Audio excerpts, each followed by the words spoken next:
marka culimada qaar way soo socdaan qaarna waa nala joogaan marka culimada iyo dhakhaatiirta ba yana marka insha Allah marka waxaan dadweynaha ka rajaynaynaa insha Allah inay si fiican u dhageystaan ay ka faa'iideystaan haddana barnaamijka insha Allah waxaan ku bilaabi doonaa أعوذ بالله من الشيطان الرجيم بسم الله الرحمن الرحيم يا أيها الذين آمنوا اتقوا الله ولتنظر نفس ما قدمت لغد واتقوا الله إن الله خبير بما تعملون ولا تكونوا كالذين نسوا الله فأنساهم أنفسهم أولئك هم الفاسقون لا يستوي أصحاب النار وأصحاب الجنة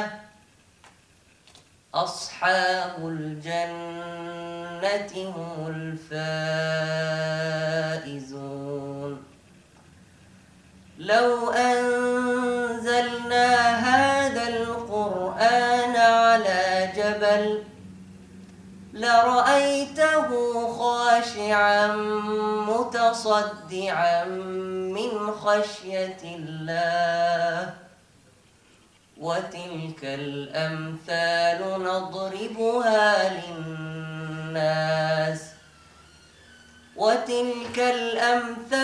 نضربها للناس لعلهم يتفكرون.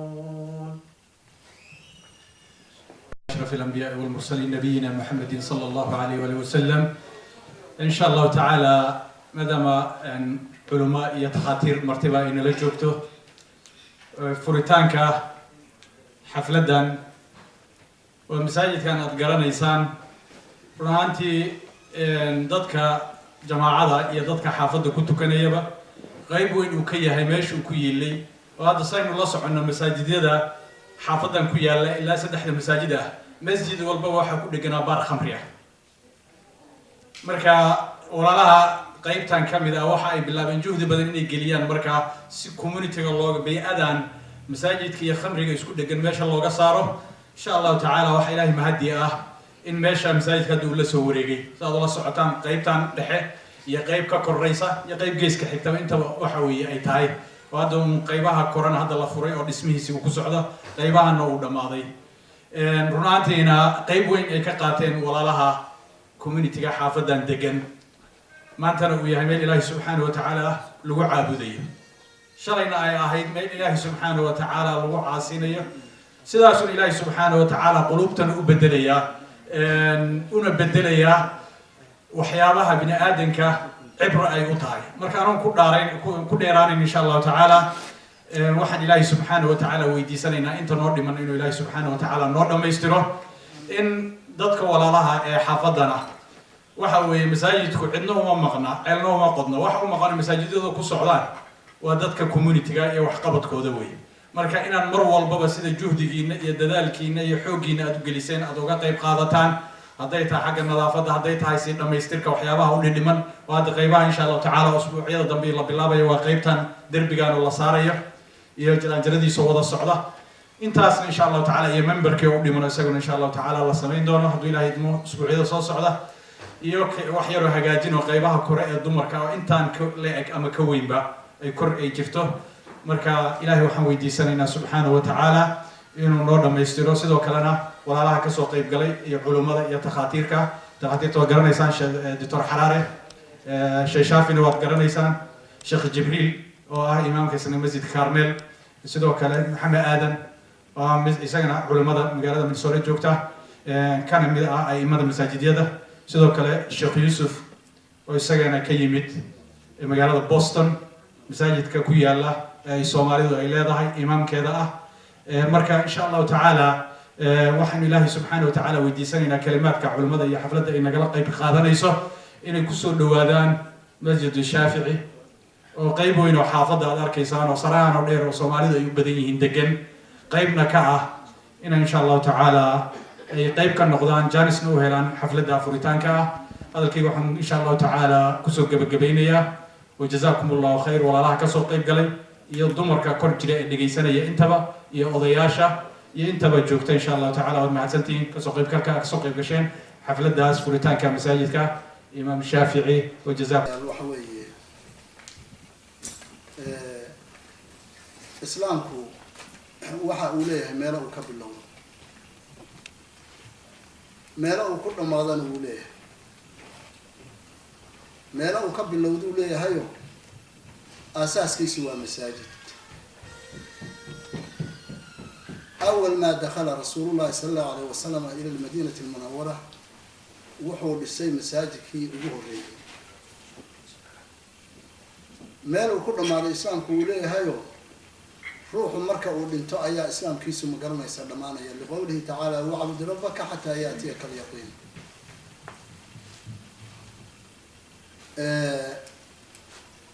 إسلام كهدو مساجد وايو wuxuu noqon hayaa shimbiro meel ay ku degaan waaye shimbiro hadday meel ay ku degaan waayaan way ordayaan ilaa meel ay ku degaan ay helaan marka masaajidku waxa weeye waa macqalkii islaamka dhan kale haddii laga rogo Soomaalidu mahmahdeeda loo rogo ninkii futada lagaga dhuftay iyo ninkii korka laga dhuftay labada meeshay baa laga siibaa la yiri aan fariiste ta xaga barida iga taala iga siibo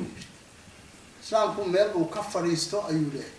meel uu ku fariisto waxa weeye waa masaajid idan waxaan kaga dayanaynaa nabi maxamed sallallahu alayhi wasallam amalkii ugu horeeyay ee uu magaranaysaa aasaaska ka bilaabay masaajid buu ahaa masaajidku kaliya maaha salaada kaliya looma sameeyo masaajidku waa meesha uu ka baxo acmaasha islaamka oo dhan ay ka baxaan nabi maxamed sallallahu alayhi wasallam wuxuu ka abaabuli jiray masaajidka acmaal kasta oo wanaagsan uu ka abaabuli jiray kharij al-masaajid kama abaabuli jiray waxa masaajidka lagu gooyaa kharijka magaranaysaa masaajidka lagu sameeyo jiray waxaan garanayaa aniga waxaan mid meeshan 2000 baan waxaan ogaa iyadoo masaajidada ma garanaysaa lagu tukadaba ay yihiinba mar dambaa Imam Shaafici al-awwal maxaan idhaahdaa Imam Shaafici al-amud waan soo garanaynaa dadkii meelaheena joogay Imam Shaafici ماشي way banaan tahay ayaantii meesha la duminayna waxa la lahaa ka bax hada la dhisay waad aragteen siday tahay waxaan u maleyn inay hadda aad u ooyeyso xagga sharciga marka la qaado hay acmaal wanaagsan baa lagu sameyn jiray meel kale la tagay laakiin dad baa aasay runtii Imam Shaafici inuu meeshii ku baabi'in dad baa ma garanaysaa u guntaday runtii kii horena wuxuu ahaa meeshan inagu xigto ahaa waxa ka sii wanaagsan meeshan uu masaajidkan yahay oo meel fisq lagu sameeyay oo fisq lagu sameeyay ka horena waan joognay kana waan joognay Soomaalidu waxa tiraahdaa cimrigaaga raaga muku tusaa geel dhalay muku tusaa maamaha marka hadii analysis lagu sameeyo oo dib loo raaco waa mahmah maxalli ah dadaan geel dhaqanin oo weligii geel dheeri arag waxay la mid tahay nin Mareykan yimid oo geel baynu aragnaa marka mahmahadu ma saxaba mise sax ma aha waa wax loola noqon hayo curfiga loola noqon hayo yani waxaan uga jeedaa halkaa masaajid baynu lahayn hadda imise masaajid imaam shaafici imise masaajid buu dhalay masaajida badan buu dhalay ma sii dhexgalahayo masaajidadu maxay yihiin midkuu dooniba ha ahaado ama masjid group uu leeyahay ha ahaado masjid waxaa loogu talagalay in lagu tukado salaadaha in lagu tukadaa loogu talagalay diinka laga fidiyo dacwada laga fidiyo nasiib waxaynu u helay marka oo aynu nasiib u helay inteena joogta dad fara badan oo ma garanaysaa masaajida aas-aaskeeda ka qayb galay oo maanta waxaa jira ma garanaysaa inaga hooseeya allahu naxariisto inana waan dhimanaynaa dee safar baynu nahay laakiin waxaa ugu roon acmaasha waxaa ugu wanaagsan acmaal aada gasho waxaa ugu wanaagsan camal kaa hadha oo waxaa la yidhi bani aadamku hadduu dhinto idaa maata ibnu aadama inqadaa camaluhu ilaa ilaa 3 saddex mooyee waladun saalixun ya sadaqatun jaariyatun cilmun yuntafacu bihi sadaqa jaariya wey ninkii hadda masaajid intuu dhisay tagay oo ka dhintay waxaa u socda ajarkiisii baa u socda marka waxaynu ka qayb gallay caawa imaamu shaafici oo cusub imaamu shaafici oo qadiimana wuu jiray marka imaamu shaafici aan ku dayno sheekh cabdiqani wuxuu yidhi imaamu shaafici aan ku dahay aniguse waxaan rabay inaan idhahdo imaamu shaafici alawal oo indaraasay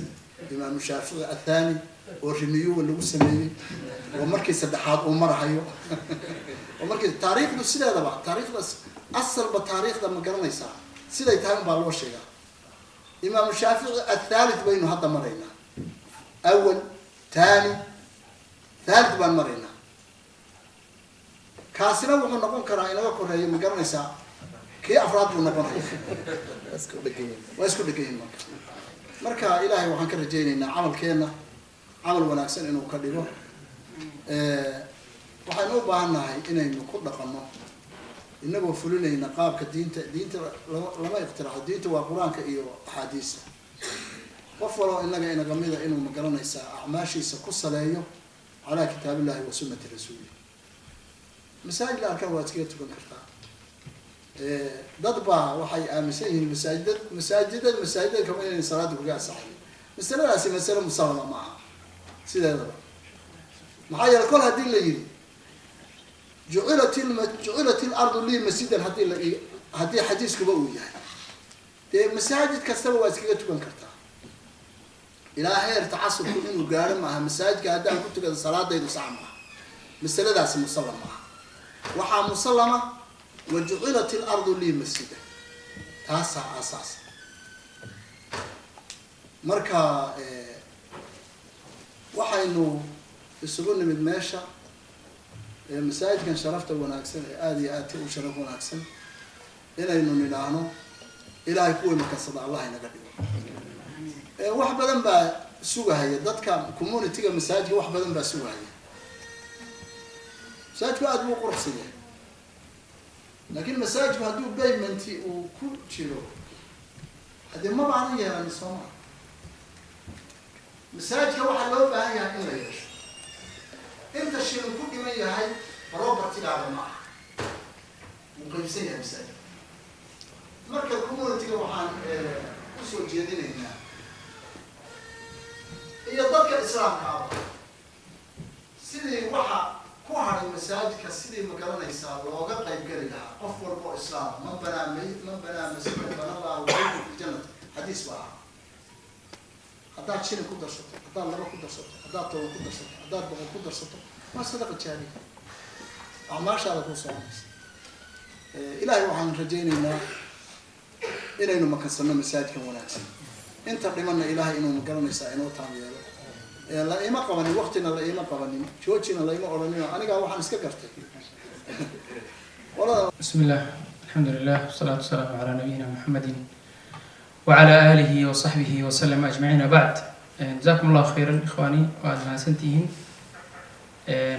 بارك الله فيكم مساجد كان السجاء walaalkeen Sheekh Cabdiqani ayaa ii sheegay warbixintiisa si fiican ii siiyey markii hawshiisa uu galayay oo bilbilow uu ahaa sheekhana waa xiriirnaa barakallahu fiihi xiriir fiican baa naga dhexeeya waanan ku talagalsanaa inaan imaado intii aanan magaalada soo gelin adii asbuuc iyo xoogaa baan joogay magaalada waxaa ilaahay subxaana wa tacaala mahaddiisa ah reer Minneapolis haddaad tihiin in tallaabta aad qaadaba aad masaajid joogtid waxyaaba cajiibka waxaa ka mid ah maalintan soo galay khamiistii markii aeroboortka soo degay Sheekh Cabdullaahi Ibraahim baa soo wacay wuxuu yidhi khudbada waxaa ku qoran tahay masaajidkiisa Daarulqalam baa maalintaas joogay maxaa ku xigay maalin kadib miyaa jimcadii hadda waxaan jiray Barnesville Sheekh Maxbuub masaajidka imaamka iyo Daarusalaam xalay waxaan joogay Awatana masaajid ku yaala Abubakar shir baan ku lahayn walaa imaamada shir ku lahaa ayaan haddaan ka soo baxay meeshaan markaan soo maraynay walaalka Sheekh Cabdirasaaq ee waday wuxuu yidhi koolkan waa masaajid halkan wuxuu yidhi horta masaajid markuu sheegay wuxuu yidhi halkaana masaajid Shaafici ka guuro intay degeen markaasaan yidhi niyo wadaadka Sheekh Cabdiraxmaan Shariif masaajidkiisa aaway markaasuu yidhi waa laydka marka laydkan iyo halkan waa masaajid Abubakar maxaan kasoo soconay 10 minutes xataa ma dhamayn wax yar bay ahayd haddana Abubakar haddaan maqrib ku tukatid waa buuxa intaan imid waa la buuxa ma jeedaa taasi waxay ku tusinaysaa marka si kasta oon u masaajid badannahay in aan masaajid u baahnahay sida Sheekh Shaafi sheegay jazaahullahu khayran macaalimta ummadani waa masaajideeda macallam waxaa la dhahaa tabeelaha ama signka la dhahaa yacni haddii ummadda calaamadeedu waa masjid haddii marka way istalaazumayaano hadduusan masjid jirin muslim ma jiro meeshaas masjid hadduusan jirin muslim ma jiro muslim hadduusan jirinna masjid ma jiro markaan leeyahay hadduusan masjid jirin muslim ma jiro kama wado dad muslimiin hal xabo xataa kama jiro kama wado laakiin dad is haysta oo mujtamaca oo iska warhaya oo isku xiran ma jiraan hadduusan masaajid jirin dad saas oo muslimiin ah ma dhici karta inay jiraan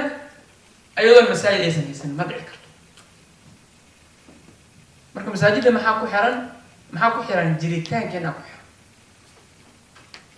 inaan jirno waxa calaamad u ah masaajidaas calaamad u ah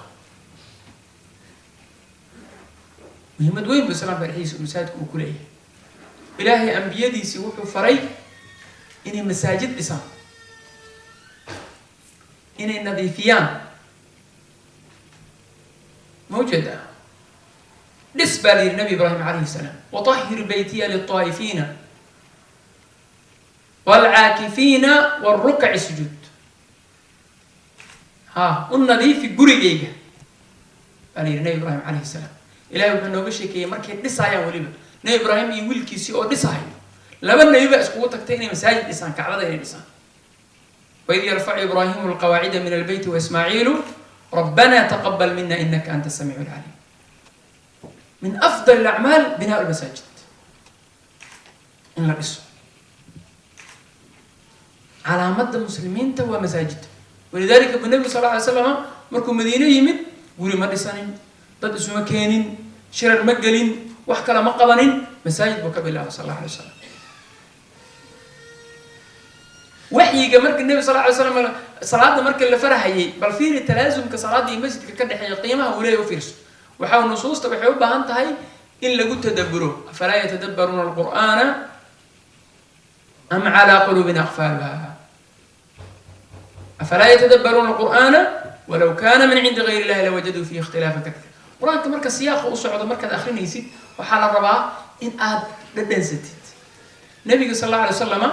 مساجد بالغة دلمية مساجد بالو دلمية سمد اللو دلمية عمل كي لقو قبلها مساجد كانت 6 على اللو سوسية أيضا لا صامرين ملك الله صامرين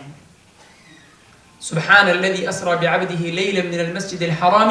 إلى المسجد الأقصى الذي باركنا حوله لنريه من آياتنا. يعني waxay ku tusinaysaa ahmiyadda ay masaajida leedahay. taas waa mid waa dhisideedii. qodobka labaad ku xijinaya waxa weeyaan ku dheeraad mar rabo waa tacmiirul masaajid. tacmiirul masaajid hadii la dhisay waa maxay shaqada masaajidda marka? maxaa lagu qabanayaa? waa la camirayaa, cibaada lagu camirayaa. markaas waliba wuxuu noo sheegay Allah subhanahu wa ta'ala in dadka camiraya xataa loo sheegay مساجد وحا لغا هلا ما لو شيغي iyo dadka camiraha رب سبحانه وتعالى وحليه انما يعمر مساجد الله من امن بالله واليوم الاخر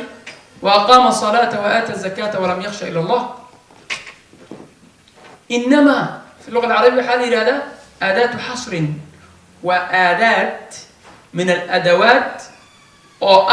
ان اي حصر اما اي كوبت عملكاس ارنكا لغا هلايه ku koobta dadkaas inama almu'minuuna ikhwa marka la yiri waxa waaye ayaga kaliya ayaa walaaltinimada rasmiga ah leh tanna macnaheedu waxa waaye waxa kaliya oo camira masaajid ilaahay xaq ta'mir yani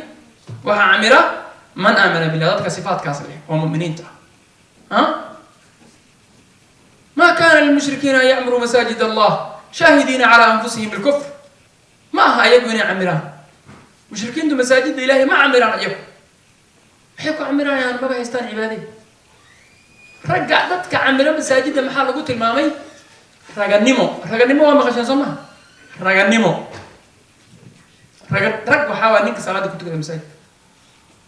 الله سبحانه وتعالى بتقولي مركم نور كيس كشيء آيات الله نور السماوات إلى آخر الآية وعجيب كسيف عن الله وصف الله المامي نور كاسي حاجة لجهها في بيوت أذن الله أن ترفع ويذكر فيها اسمه يسبح له فيها بالغدو والآصال رجال.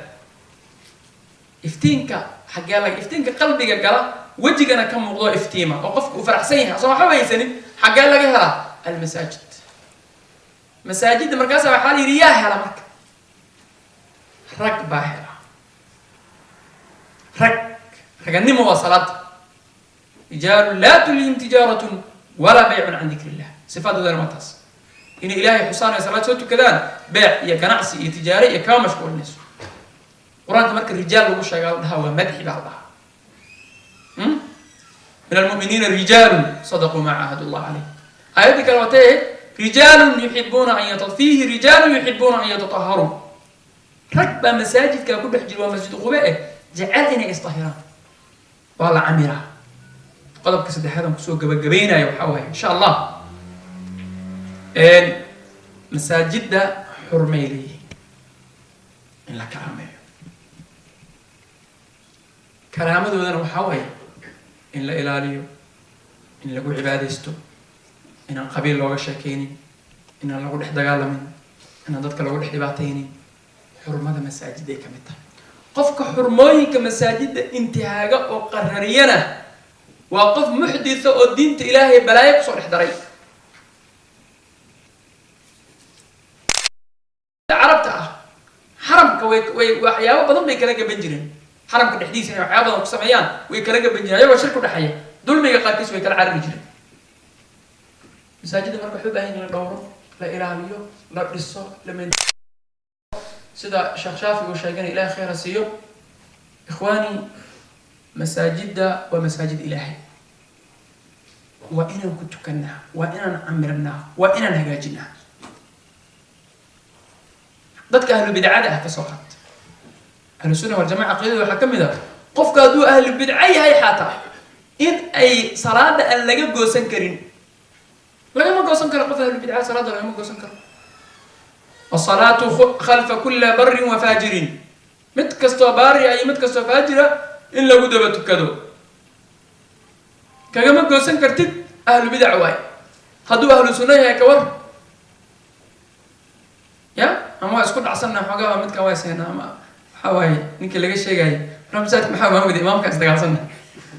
ya imaamka isdagaalsanna dagaalna ka dhaxay ikhwani ilaahay barakay aad iyo aad baan u faraxsanahay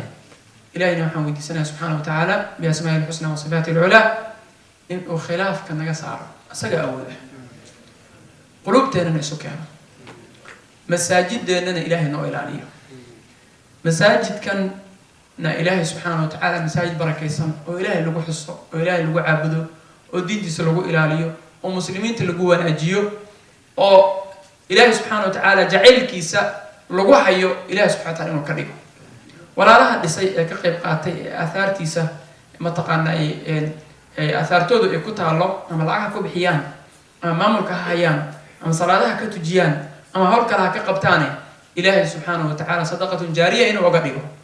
camalkoodana maalinta qiyaamaha uu u laban laabo oo u toddoba laabo oo intuu doono alle subxana wa tacaala u laalaabo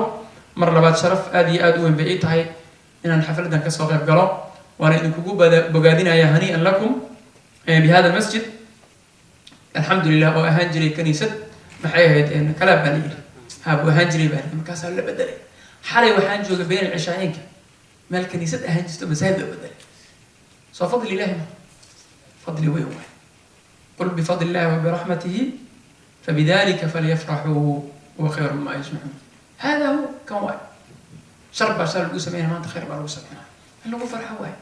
ilahi subxaana wa tacaala kuwa u toobad keeno العالمين وصلى اللهم على سيدنا محمد وعلى آله وصحبه وسلم أجمعين ثم ما بعد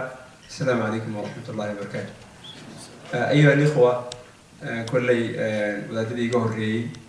والرهانتي سوافيا وشرف له صبرنجي أهمية المساجد واحد مودا المحتر بدن أنا هارن لكن إن شاء الله وحون دولارها هنا أننا لما ارتقادين حون ما قدر دونا بإذن الله سبحانه وتعالى الوهرين وحن هذا عليا ولا لي حفلة كسر شقي إلهي سبحانه وتعالى حكى أبو المريو سيدو كلا وحن ودو عيني يعني مباركين إن شاء الله عمل كريسمية وعمل جليلة وحن إلهي سبحانه وتعالى كبريا إنه أكدوا عمل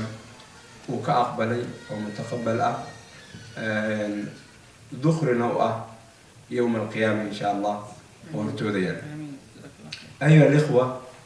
وأرن رانتي آدميهما ولو فرحة سيد العلماء بعد الشيغان إلهي سبحانه وتعالى قرآن كوحو كل لمسجد أسس على التقوى من أول يوم أحق أن تقوم فيه وعن إلهي سبحانه وتعالى كالرجين يا إنو ياهي أو النغضة مساجد إلهي عبسيدي ستة قديسة لغو أساسا سيرعونا هاي أيها الأخوة الله سبحانه وتعالى منكم مساجدك هذا اليوم سيكون نسبي وحلو أن المساجد لله فلا تدعو مع الله أحدا مساجد إلهي بأسكنه السجع الله نسبيا وبقاعة ومالها وقف قبل قبل رسول الله تلمام يا صلوات ربي وسلامه عليه أحب البقاع إلى الله إني مساجدها أيه هذا سوق جيسو إن الله سبحانه وتعالى كوافشيو إن عملك صالح عدكوك عدو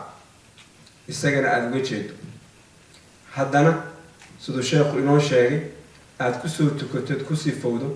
إنما يعمر مساجد الله من آمن بالله واليوم الآخر وحاشك كوتشيرين إن أتكمل نغندوت من أفضل البشر هذا أنت سوكا يمادان والنيون أكسلت مادو عمل صالح الله تمادو ضد كينا أتكشقين سنة دعوته ويادو ومن أحسن قولا ممن دعا إلى الله وعمل صالحا وقال إنني من المسلمين وح كفضل بدن أو كأجر بدن أو كوناك المجرى قف إلهي أنت وجمعي ووح إلهي حقي سوكيلي لجهر أيها الإخوة أنت الآن أوجد بين دور غضب أو روين أن تعبته وحن أذوع العلم يعني نفط لك بلابية وأدمينا أعماش المسلمين إن الأمانة إن أقول لك ودي إلهي سبحانه وتعالى الوجه وأرن مركز سائمس حسوسين وأيرد بدن تاعي ولا صعنا لكن مصابرة وباهن تاعي وباهن تاعي نقول عليه اللي يحسوسيه أحد الصحابة وحلقها يوري هدي مرون عن أوغانا إن إلهي سبحانه وتعالى هل عمل يقبله أكفر حلاوي هل كل يهدن أوغانا ويقف أمجبتين عمل لا يقبله لما أنت محرجيننا إن إلهي سبحانه وتعالى إن يقبل نرجو رحمة الله وحل يدي محاصة أقول له إنما يتقبل الله من المتقين إلهي سبحانه وتعالى وحكى أقبل أموح دتك متقين تعالى marka hadii mar uu laga aqbali lahaa wili waxa ay cadaan la in aan soo gelayo قرد إلهي سبحانه وتعالى ويري إنما يتقبل الله إيش من المتقين. ولذلك حديثك وصوص على إمام أحمد رحمة الله عليه أيوح لي رسولكم لا تعجبوا بأحد حتى تنظروا بما يختم له. وقفنا حقيا بنا حركة عجبنا إلى أكتان وحلوه ختم يقف حديث ليابنا يرغف وحلق ياب أن يعمل عملا صالحا زمانا من عمري أو برهة من دهري وحلق ياب قفنا عمل وناكسن أسميه حلي وقت عمري جيسا كمية أو لا هذا ثم يتحول برسولك صلوات ربي وسلام عليه قفكو يسبدلي لتنا عمل سيء يسميه أم بوحي يروح الله يا بقفكو إنه عمل حن أسميه ثم يتحول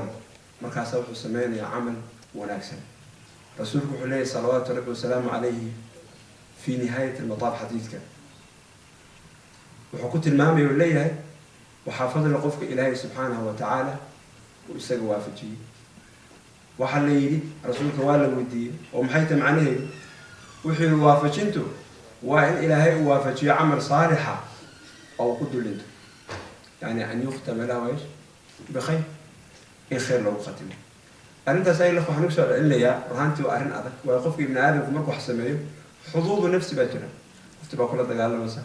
حافر بدن باي منسا لكن عيب معها إن مرك قارك وقفكوا وكيربح لكن وين صار الله ورسول بقول لي هاي سددوا وقاربوا سددوا وقاربوا محي اسكت دي إن توسناتو أو اسكت دي إن صحناتو هدي مرك قارك كذا أجزت قدك بحضر تبغوا صار الله ونفت سؤال أرتأي جاس وأنا عن ربه إن المرور بكوع الأديب مرة بعد إلهي وحكبر يا ولا الذين ينجوا إنه وافجيه أعمال شيء إنه نقطة أعمال إلى حق يسلويه الملاحظات كلا أيها الإخوة يستجر عن ربينا تنبيهيه وحي تهاي وإذا أنا نفتي لكتني هدي قدمتها هنا فمن الشيطان هدي استحناتنا فمن الله إلهي حق يسكت أيها الإخوة مقالة الأوكيلية سيروقناي وحكى سميسن إن كبضن أفرت المساجد عند صوت المياه قفلوا بهنا حسيتها بحث أما ريسيرش أي سميين ولا لها كير ويقهر ليان مرايكني مساجد كجرورا أفرت المساجد مقالة كبضن بينه وفرق وإلهي فضلي والنعمة إلهي ما يشاء تكتبه هي مقالة بيقول تبع هي حافظها تكتبه كيف كل بيست وأنا نقول تبصر عند جناها وحن حسوستا قف مركب وجورو الناس أورنجني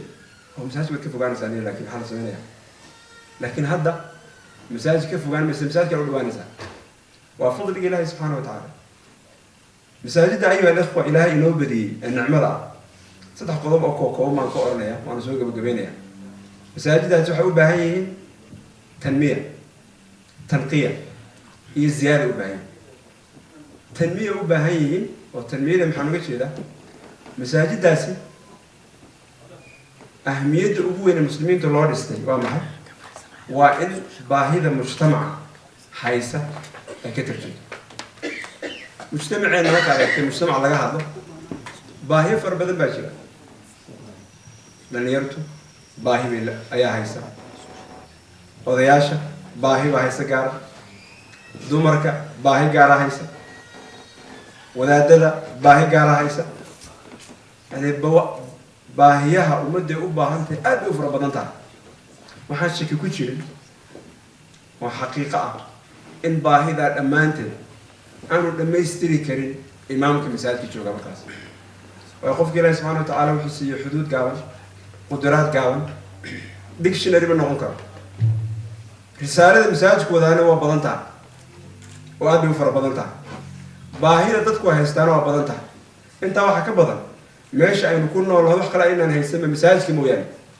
waxaanu wada haysanaa in mulkina waa masaajidka baahidaas si loo dhameystiro marka ay tamiya u timaado waxa loo baahan yahay masaajid marka inay majaalka u furaan dadka kale ee muslimiinta oo qof kasta iyo wuxuu ku fiican yahay kii caafimaadka ku fiican muslimiinta inuu ka caawiyo kii dhalinyarta ku fiican iyo organisationadeena organize gareeyna in la soo dhaweeyo si ay risaaladii caam u noqoto oo muslimiinta wada gaar haddii kale arrintaasi iman weydo weli waa dhutinana risaaladii aan u baahnayn ummadda inaan wada gaarsiinana waa ay gaaban tahay waa mulaaxado ii muuqata arrintaasi markaa waa arrin aan rabo inaan nafteydana ka bilaabo walaalaha kale inaan ku tambiihiyo inay muhiim tahay in majaalka inta la waasiciyo dad fara badan oo muslimiina oo majaalaha fara badan ka faa'iidi kara in iyaga markaa iyagana majaalka loo furo taasi waa mid taas waxaa ka dhalanaysa marka haddii majaalka la furo in barnaamijtii masaajidka uu bixinayay ay fara badato lan masaajidka haddii kaadirkii la helo oo dadkii wax sheegi laha la helo oo taaqimkii camalka sameyn laha la helo dan camalkii la qaban laaba imanaya laakiin haddii aanad haynin dadkii keeni laha dee mabalulata maxay leeftaa marka waxaa u baahan tahay in kaadirkiina aada hesho sidoo kalena aada hesho barnaamijtii marka barnaamijtii programmeska aad bixin leed waxay ku xiran tahay wixii adigu meesha aada keento waa qodobka ugu horeeya ee aan ku tilmaamay ayna waxaa loo baahan yahay in masaajidda markaa tanmiyo lagu sameeyo oo meelaha la tayeeyo waayo waxay soo gelaysaa min baabi qowlihi tacaala watacaawanu cala albiri wataqwa qodobka labaad ayuha alikhwa ee isagana aan yidhi waxyar baan ka tilmaamaya waxay tahay tanqiya in lagu sameeyo sheekha ayaa iiga horreeyey ilaahay khayra siiyo tanqiyada waxaan leeyahay wax kasta oo diidaya risaaladii masaajidka oo ka hor imanaysa oo mucaakis u ah in laga saaro oo masaajidkii lagu soo celiyay inuu noqdo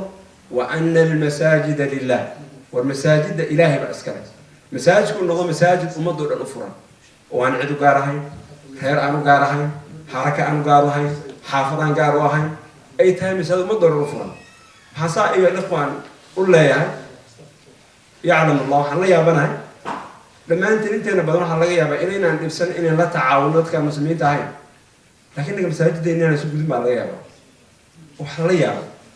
inaad masaajiddeena dabka kala qaadan weyno laakiin aynu laga yaabo dadka muslimiinta ahayn aan la tacaawuno la samayno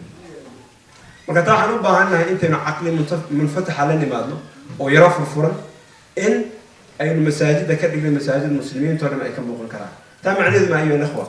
in thawaabidda laga tanaasulo waxaa jirta waxyaaba thawaabid la yidhaha oo qofku aanu ka tanaasuli karin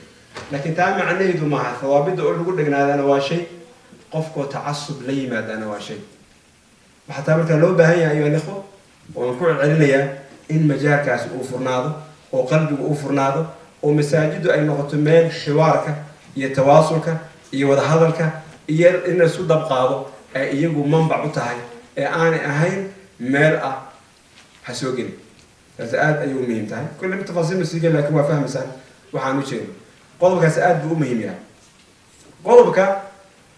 saddexaad ayuha alikhwa ee isagana aan rabo inaan kusoo gebiyo waxay tahay saan hore idinku sheegay waxaan nidhi masaajidda halka ka samaysan waxay marayaan 40 masaajida ka badan ilaahay ha badiyo oo khayrkana ku wada waafashiyo dhammaantood masaajidda faraha badan waa juhdi aynu isu geynay oo dadka muslimiinta ka yimi oo halkaa la gaarsiiyey xogaa yar waa dhiman tahay oo ilaahay tawfiiqda waafajiya weli culimadii muxaadaraadka iyo kelimaadka inoogu soo talagashay waxaan rajaynayaa inay jeediyeen lagana faa'iidaystay insha allah allahna u waafaco subxaana wa tacaala iyagana miisaanka xasanaadka ilaahi subxaana wa tacaala ha u geliyo aniga iyo intay lamida dowrka iyagu waxaa waa iska tacaaruf iyo isbarasho iyo insha allahu tacaala takmila kelimaadka uun xogaa naloo dhiibay waxaan jeclahay mawduuca laga hadlayay oo walaalihii hore ay ka hadleen eryadiisa anigana inaan ka dhawaado kelimadu waxay noqonaysaa insha allahu tacaala 10 daqiiqo ahmiyadda iyo muhiimadda ay leedahay ummaddu in ay isku xidhnaato khayrka iyo wanaagga in la isugu kaalmeeyo sidaad ogtihiin oo la socotaan innaga diinteenna ilaahay subxaanahu wa tacaala uu ina siiyey waxay aada iyo aada inoogu boorisay inoo amraysaa inaynu ahaano dad mid ah oo midaysan dad iscaawiya oo isugu kaalmeeya khayrka iyo wanaagga watacaawanuu cala albiri waataqwa allah subxaanahu wa tacaala wuxuu leeyahay dadkiiow ku tacaawuno isugu kaalmeeya birigu waxaa soo gelaya wax kasta oo wanaagsan iyo taqwada ilaahay subxaanahu wa tacaala isugu taga taasoo allah subxaanahu wa tacaala una amraya bedelkeedana allah subxaanahu wa tacaala wuxuu naga reebayaa tafaruqa iyo ikhtilaafka iyo kala taga buu allah subxaana wa tacaala uu inaga reebayaa xumaanta iyo macaasida in aan garab la isugu noqon ee garab la isaga noqdo saasuu ilahi subxana wa tacala amraya marka khayrka iyo wanaagga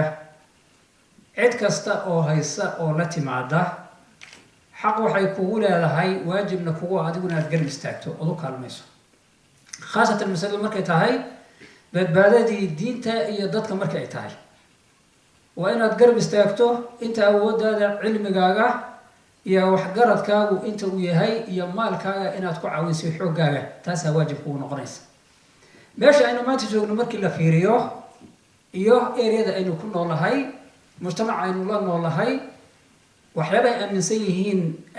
maaragtay markii la fiiriyo waxaan isleeyahay waajibkaasi ama amarkaasi waa sii cuslaanayaa oo uu sii weynaanayaa inaynu isugu tagno diinteenii inaynu isugu tagno dadkeennii wactasimuu bixabli illaahi jamiican walaa tafaraquu allah wuxuu leeyahay subxaana wa tacaala qabsada allah subxaana wa tacaala ilaahay xadhigiisa diinta allah subxaana wa tacaala qabsada oo ku dhagan ha ku kala tegina ee diintaa haysta isugu kaalmay way macnaha nabiga calayhi salaatu wasalaam sidaad la socotaan maka markii uu ka hijrooday oo madiine uu tegay laba shay buu nabigu ka bilaabay meeshii uu tegay labadaa shay inuu nabigu sal ly slam masjidkii u aasaasay oo maxalkii iyo beydkii lagu cibaadaysan lahaa oo ummadda cibaadadooda iyo diintooda kulmin lahaa inuu nabigu sal ly slam uu bilaabay uma inuu walaaleeyey mujtamacii ama dadkii muslimiinta ahaa kuwii soo horreeyey oo reer madiine ahaa oo meesha deganaa iyo qeybtii nabiga la soo hijrootay ee reer maka ahaa iyo eryadeeda ee soo qaxay in halkaa la isugu geeyo 20 sano 30 sano haddeer aynu marayno halkaana aad timid gurigaaga filadaha iyo gaarigaaga iyo hebelkaaga intii ninkii haysta wey aad ka soo carartay ood ka soo qaxday baana haddana halkan aynu laga yaabaa sheekada inaan kasii wado ree hebel iyo kan iyo xagga aheyd iyo gobol hebel iyo jub iyo jinni iyo jaal sii wado marka insha allah arrinta ayadana aan ka baraarugno harale isaga naseex salaatu wasalaamu calaa rasuulillah wacala aalihi wasaxbihi wasalim salaam baan isku ogey soomahay marta jazaakum allah khayr عموما إخوتي وأخواتي قبل المغرب حتى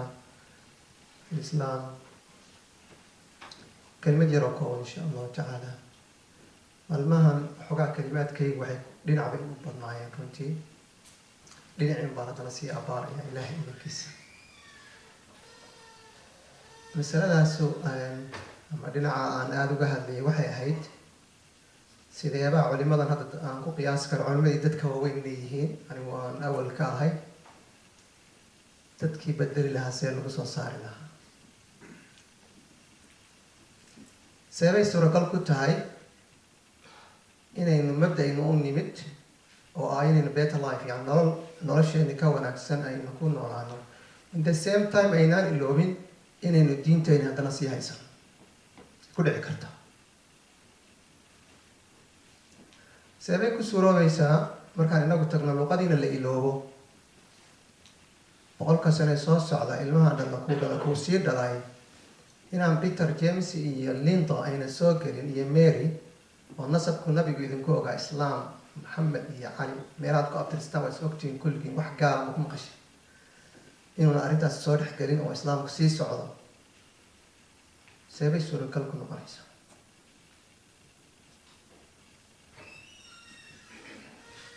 waxaad filaysaa inaan noqon doono 100 sane soo socota markii af Soomaaliga la iloobo oo inaguna aynu meesha ka tagno carruurta say noqon doonta carruurtaan hadda dhalanay kuwa markay awow iyo ayay noqdaan xaalku say noqon doona qoladaynu noqonayna waa iska garanaya afkan American bay noqonayaan laakiin from the east side dhinaca East Africa inaan ka nimid ilmaheenna hataa ma ogaan doonaan waxaan qabiilka oo sanamka hadda wadaad ka sheekeynayay carruurtu ma garan doontaa markaas hataa qoladay ahaayeen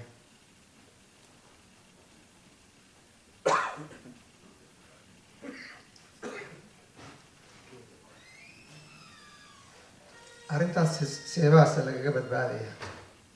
maxaan u diyaarinay marka carruurtii weeyaan horta kow insha allahu tacaala waxaa diyaarinta koobaad ay noqoto masaajid muddo weynu kusoo wadnay inkastoo ay ahayd in waa hore laga farxasho runtii laakiin dadkeena bilaada waxaa lagu qiimeeyaa dadka aad masaajid ka sameynaysa awoodoodu intay tahay ay si u fahansan yihiin ahmiyada masaajidka. marka haddii saa loo qiimeeyo dadku way dadaaleen. hase yeeshee waxay ahayd waa hor in laga baxo si looga gudbo marxalada labaada islaamka inuu islaam sii ahaado uun risaaladii ilaahay kaga tagay nabigu kaga tagay calayhi salaatu wasalaam ilaahayna usoo dhiibayna ay sii socoto oo ahay dad kale in lasoo dumo. saa daraaddeed haddaan comparative waxa lagaa sameeya ama isbarbardhig deg deg ah dadka maraakiiska ku xidhan iyo kuwaan ku xidhnayn iyo maraakista goortii la abuuray intii ka horreysay xaalku siduu ahaa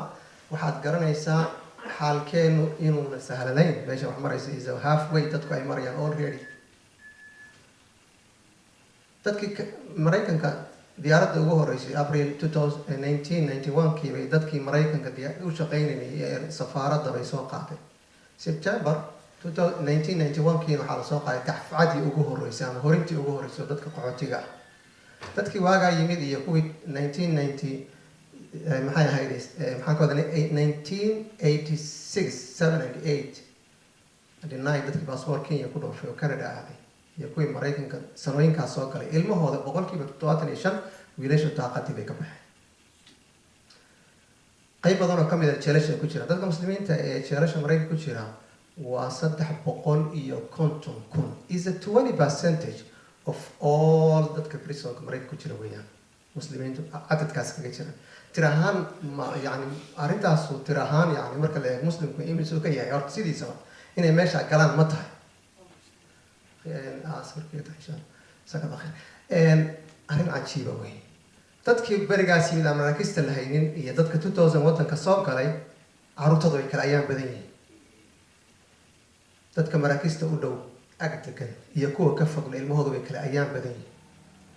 dadka masaajidada qur-aanka ku dhigtay iyo kuwa guryaha loogu dhigana way kala ayaan badan yihiin kuwa masaajidada ka fiican. limaada ikhwaani ilmahan kalaata markaad masaajid ku talaashay isaguna kiisa masaajid unbuu geyn doona. masaajidka ayaana xalka waa inaad saa ogaataa. xalka 100 sano ee soo socda oo inuu islaam la sii ahaado masaajidka weeyaan. ilaahay subxaanahu wa tacaala kasakow waxa weeyaan wasaa'il baa la rabaa. awal wasiila waa masjidka weyn waa inaad saa ogaataan. aabbahay baa ay geeyay anna adaan ku geynaya marka inaan islaam nahay baa lasii ogaanaya. dadka sabreedka iyo dadka isqaba ilmahooda way kala nasiib badan yihiin. dadka labada waalidba shaqeeya kuwa hal shaqeeya ilmahooda way kala nasiib badan yihiin. dadka ilma adeeradii eedooyi habareerta isku meel ku jira iyo midka keligii meel cidlaa jooga way kala nasiib badan yihiin. limaada ikhwaani ilma adeerka iyo anu qabiil hadda ma abuuray lakin waxaan idin sheegayaa eedada iyo habaryarta iyo carruurta isla dhiganayso wuxuu ka cabsan in lasoo sheego. marka da-da u dhaxaysa 12 jir ilaa 19 jir waa da-da ilmaha sida xoog kale loo duufsado. markaas waxaa isceshanaya duufsashadii oo dhinaca iyo cabsidii waalid ka qabay oo dhinaca siday isu lagdayaan waxa weeyaan kala hufnaantii caqliga waa ilmaha soo dhawaanaysa oo inuu xumaantii samaantii kala karto oo tamyiiskiisa uu kaamil noqdo. marka waxa weeyaan cashiiradu dafcad bay ku leedahay meesha. ikhwaana ilmaha af soomaaliga yaqaanaya kuwaan aqoon hadda isku ayaan ma aha. dadkeena waalidka haweenka soomaalida diinta wax ku fidin jireen af soomaali baa soo moogay ma cilmi kala yaqiina. gabadha markay haweeneyda gabadheeda us ku leedahay oo ay lugaha isku duwanaysa gabadha fooleydihi maxay ahayday haddiiba meesha hadda la is afgaran waayo bal ka warran maxaa soo xasili doona la is afgaran waayo maxay wax ugu sheegi waa xaalku ma sahlan ikhwaani. dadka waalidka ilmahooda wax ku bixiya oo islaamic school ama ha geeyeen lacag geliya gurigooda lacag geliya xoolo geliya islaam ahaan xoolo geliya iyo kuwa aan dan kalahayn way kala ayaan badiyay. ilmaha public schoolka aadaya iyo kuwa charterka aadaya ama aadaya maxay ahayd maxay home schoolka ama islamic schoolku way kala ayaan badiyeen. waxaa kala ayaan badan waxa weeyaan caruurta laga fikirayo in dhaqankooda la ilaashado la celinayo waqtiyada maxay ahayd samarka iyo kuwa aan dan weyn laga lahayn way kala ayaan badan yihiin. ikhwaani marka waxaasoo dhan aad fiiriso oo isbarbardhiga xalka ayaa kuu soo baxaya waa inaad بسم الله الحمد لله نحمده ونستعينه ونستهديه ونعوذ بالله من شرور أنفسنا وسيئات أعمالنا من يهده الله فهو المهتد ومن يضلله فلا هادي له وأشهد أن لا إله إلا الله وحده لا شريك له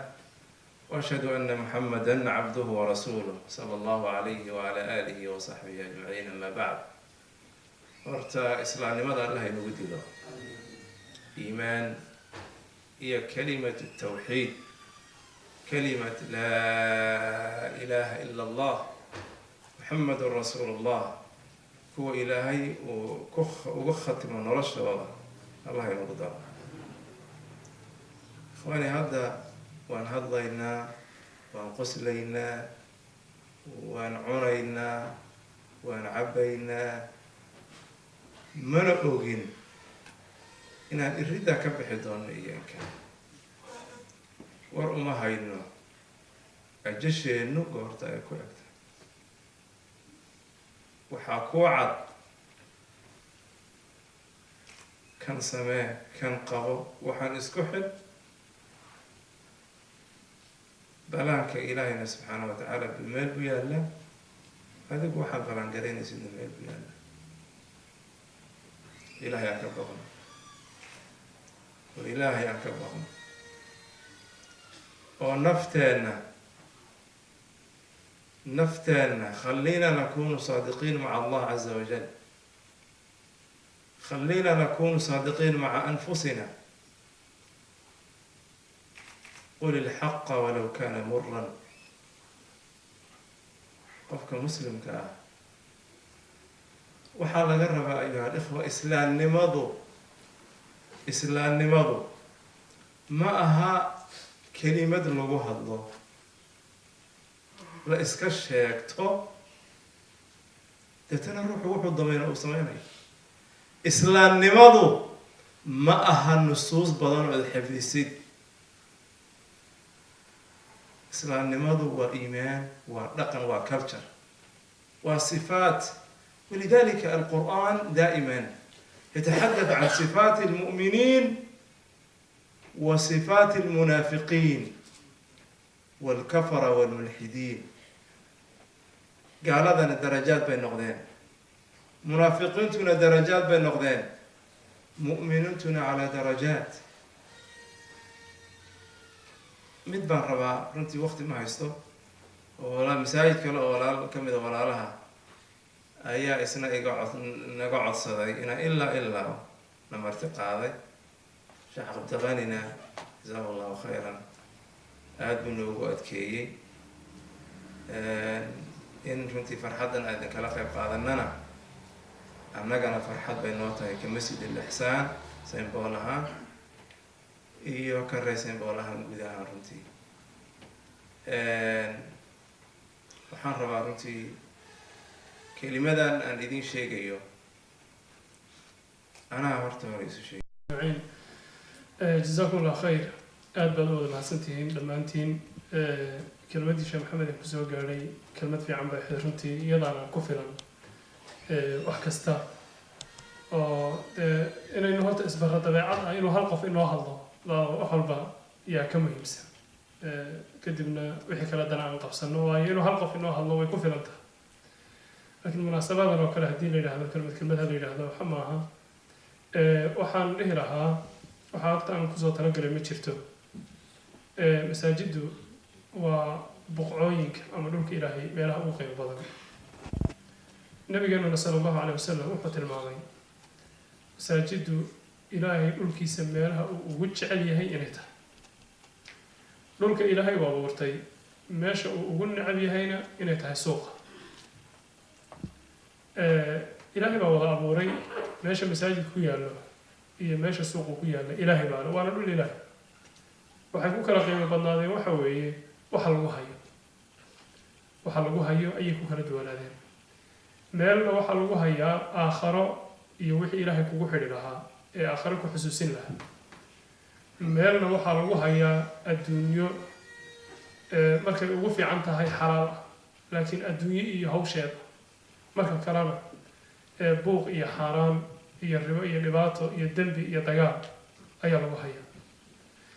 nabigeenuna sala allahu alay wasalam wuxuu sheegay shaydaanku meesha uu calanka uga taagan yahay inay tahay suuqa. wuxuuna saxaabada kula taliyey in ayna noqonin dadka suuqa ugu horka laha subax ee shaydaanka afka uga gala. inayna noqonin dadka ugu dambeeya ee marka suuqa laga soo carraabayo lagaga kala yimaado sababtoo ah waa meesha xarunta shaydaanka iyo qalcadiisa iyo taliskiisii wey sidaa darteed markaad suuqa tagto waxaad arkaysaa muranka iyo buuqa iyo isxagxagashadu waxay ku badan tahay suuqa haweenka qaawan iyo dhibaatooyinku iyo khayaanadu waxay ku badan tahay suuqa fadhi ku dirirku wuxuu ku badan yahay suuqa kolley khayr wuu jiraa laakiin dhibkiisa ka badan marka masaajidu ilaahay baa loo aaneeyey oo ilaahay baa loo tiiriyey wa ana almasaajida lilah waa meel ilaahay loo aaneeyo ilaahay loo tiiriyey waa waqaf ilaahay baa iskale tabaaraka watacaala qofna iskama le marka masaajidda nabigeenuna sala alla alay slam wuxuu ina baray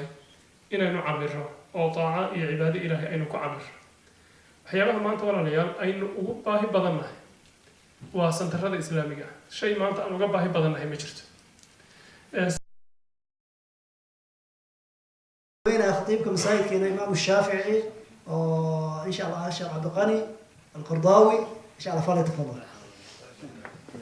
بسم الله الرحمن الرحيم الحمد لله رب العالمين والصلاة والسلام على رسول الله وعلى آله وصحبه أجمعين إن شاء الله تعالى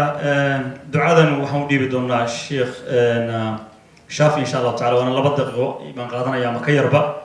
وحن إنتانا قبل تبون نغنيا إن شاء الله هذا أنت عفمات كل جهضي مساجدك waxaan u malanayaa waxay ahayd 2003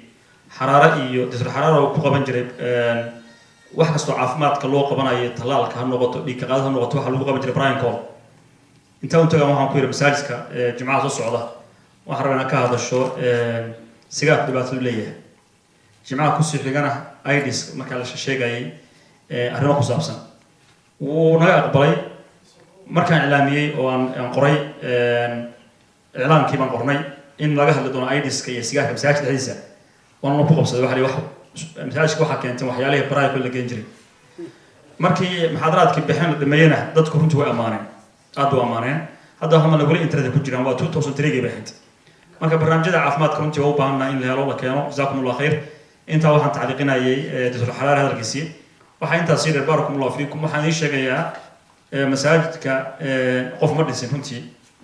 laba qofna ma dhisin mar walbana waa yiraahdaa intiina saadisay masaajidku inkastoo Sheekh Shaafi kala qaaday ilaa 1996 ayuu masaajidka Shaafici soo jiray saa ogtihiin oo wuxuu ahaa masaajidkii u horeeyay oo qabanqaabiyay mutamaraadka maanta la isticmaalo waxaan malay 2001 baa u horeysay oo culimo banaanka laga keenay markuu qarax u dhacayay masaajidku runtii wuxuu ahaa masaajidka u horeeyay Soomaali leedahay oo yani ay Kristaan ka horna masaajid kale ma jirin waxaan xusuustaa qol yar buu ahaa markaan soo imi 97 baan imi isagana waxa la sameeyay 96 waxa lagu tukanaya barafka oo banaanka yaala